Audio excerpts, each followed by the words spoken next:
गांव का नाम था सीतानगर। छोटा, सुंदर और शांत सा। गांव के किनारे हरे भरे जंगल और बीच में बहती एक छोटी सी नदी गांव की जान थी। वहीं पर रहते थे दो दोस्त, मोहन और सुरेश। मोहन जन्म से अंधा था। उसकी आंखें नहीं देख सकती थी, लेकिन मन बहुत साफ था।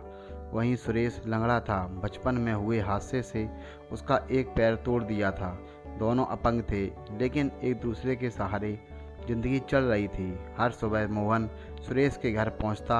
वह आवाज़ देकर कहता, अरे सुरेश भाई, सूरज उग आया क्या? सुरेश हंसते हुए कहता, हाँ मोहन, मैंने तो देख सकता हूँ पर चल नहीं सकता। तू चल सकता है पर देख नहीं सकता। चलो दोनों मिलकर दिन शुरू करें। फिर दोनों साथ निकलते। मोहन का कंधा सुरेश के हाथ में होता और सुरेश की आंखें मोहन के पैरों में। दोनों ऐसे चलते मानो एक शरीर और दो आत्माएं हों। गांव वाले अक्सर कहते, देखो तो इन्हें भगवान ने कुछ छीना जरूर है, पर दोस्ती ने सब लौटा दिया है।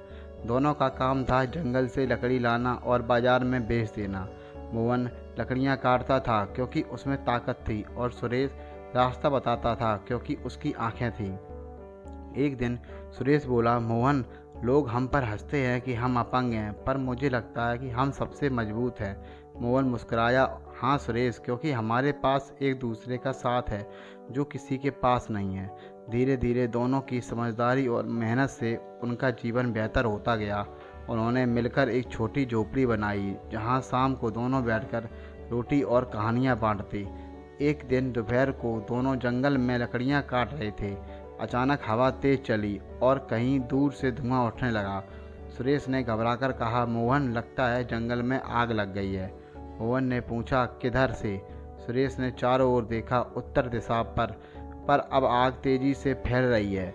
जल्द ही आग चारों तरफ फैल गई। पेड़ों के चटकने की आवाज़ें आने लगीं। धुआं इतना गहरा है कि सांस लेना मुश्किल हो गया। मोहन ने सुरेश का हाथ पकड़ा, अब क्या करें? सुरेश घबराया, मैं दौड़ नहीं सकता मोहन, अगर रुका तो जल जाऊंगा। मोहन ने दृढ़ स्वर में कहा, तो फिर तू मेरी आंखें बन जा, मैं तेरे पैर बन जाता हूँ। मोहन ने तुरंत सुरेश को अपनी पीठ पर बैठा लिया। सुरेश बोला, पर तू रास्ता नहीं देख सकता? मोहन हंसा, पर तू देख सकता है ना?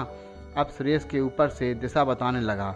मोहन, बाईं तरफ मोड़, अब थोड़ा दाईं ओर, आगे नदी है, वहीं चलो। धुएं के बीच चलते जलते पेड़ों के बीच से वे निकलते जा रहे थे। मोहन की आंखें नहीं देख सकती थीं, लेकिन उसका विश्वास रास्ता दिखा रहा था। सुरेश की टांगें साथ नहीं दे रही थी, पर उसकी आंखें उन्हें दिशा दे रही थीं।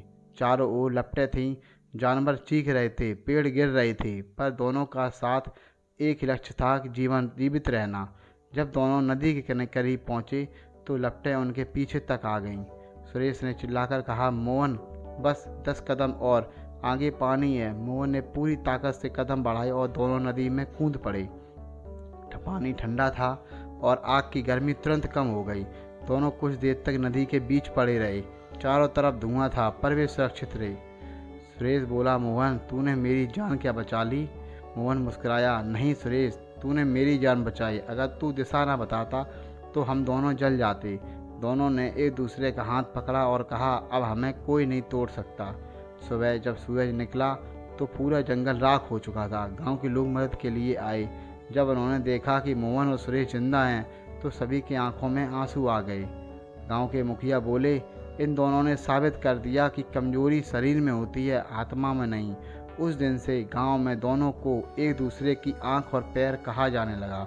लोग उनकी कहानी सुनकर अपने जीवन में प्रेरणा लेने लगे। साल गुजरते गए। अब मोहन और सुरेश बूढ़े हो गए थे, पर उनकी दोस्ती उतनी ही गहरी थी।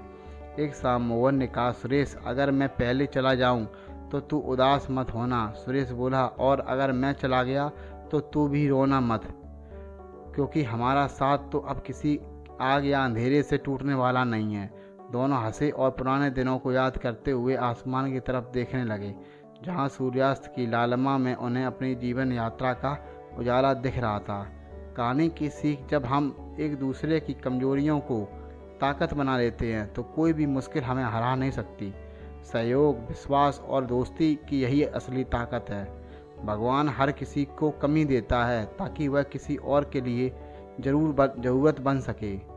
दोस्तों, आज की कहानी आपको कैसी लगी कमेंट्स बॉक्स में ज़रूर बताएं, और ऐसी ही हेल्पफुल और मोटिवेशनल कहानी के लिए चैनल को लाइक करें, शेयर करें, और अगर आप हमारे चैनल पर पहली बार आए हैं तो प्लीज़ चैनल को सब्सक्राइब ज़रूर करें।